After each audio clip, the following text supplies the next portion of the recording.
I started writing songs seriously when I was about 18 or 19. I'd done a few pop-type tunes when I was with the Raiders in Leeds in the early 60s, but it was people like Tom Paxton and Phil Oakes on the Elektra label that really started to turn me on.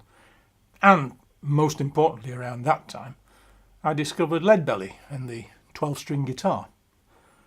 It's funny, but one of the first questions most people ask when we get around to talking about songwriting is, which comes first, the lyrics or the tune? And my answer is, almost exclusively in my case, it's the words. I've written a lot of songs in the last 50 odd years, and I can count on the fingers of one hand those where the melody came before the lyric. Of course, there are as many ways of writing songs as there are songwriters. Everybody has their own way of going about it and their own reasons for putting pen to paper in the first place. I realised a long time ago now, back in the 70s actually, what my motivations are.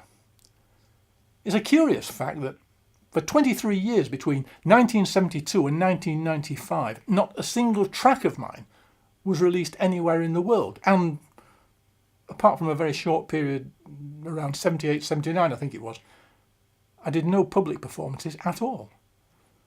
But during that whole time I was writing, quite furiously actually, and also recording in my studio at home. Hundreds of songs, some of them have now come out on Edge of the Dark and Fables and Facades, but they were never written for that purpose. Because then, and indeed still, I write primarily to help me make sense of the world. It maybe sounds a bit pretentious to say it, I hope not, but they're my life notes, they're distillations of my reasoning. Maybe sometimes a bit obscure to folks listening in, but they help me. That said, I'm always very grateful and pleased that a few other people seem to like them as well. Not all of the songs are Beau's philosophy on life, obviously. I'm a storyteller. I like telling tales, though most of the time I guess even those songs tend to have some sort of a moral dimension.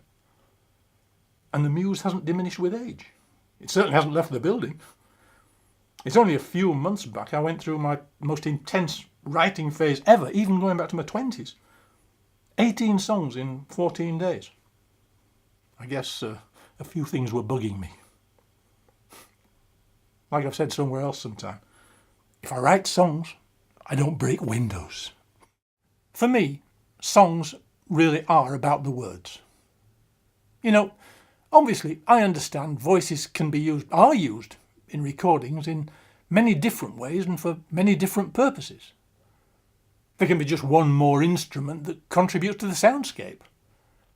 But in my case, in my songs, the words are key. They're what the whole thing is about.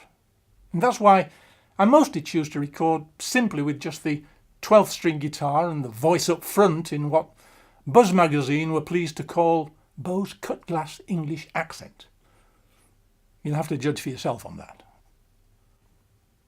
Since I was a kid, I've been a politics and news junkie. I'm one of those sad people who sit up through the night at general elections and always have the TV open up with a 24-hour news channel. And yet, if any canvasser turns up at the door and asks, "Can I count on your vote?" the answer will always be, most definitely you cannot. I know it goes against conventional expectations of a folk singer and writer, but I actually don't have a commitment to either the left or the right, and I never have had. I loathe prejudice and intolerance and cruelty and bigotry across the board, and I see them all in equal measure coming from both sides of the political spectrum. So, in the songs, I try to tell it like it is. Whether I'm writing about censorship or the weather or hunting or nostalgia or God or war or history, I try to take things topic by topic rather than be locked in by dogma or hidebound by what's just narrow-mindedness dressed up as principle. It's not my job to tell people what to think. If I hope to encourage them to do one thing with the songs, it is to think. And maybe to remember, particularly in the democratic West, that no political party has the monopoly of good ideas or good intentions, that a leader may indeed be the devil incarnate, but it's most certainly not just because he or she sits on the opposite side of the great divide. People tell me they like the routine we've established over the last few years of making both lyrics and backstories to album songs available either online or including them with vinyl LP sleeves. It's not an original idea, of course, but as with diplomacy, so it is in songwriting. The words really do matter. Thanks to all my good friends in Athens. And Efaristo Marmalade Radio.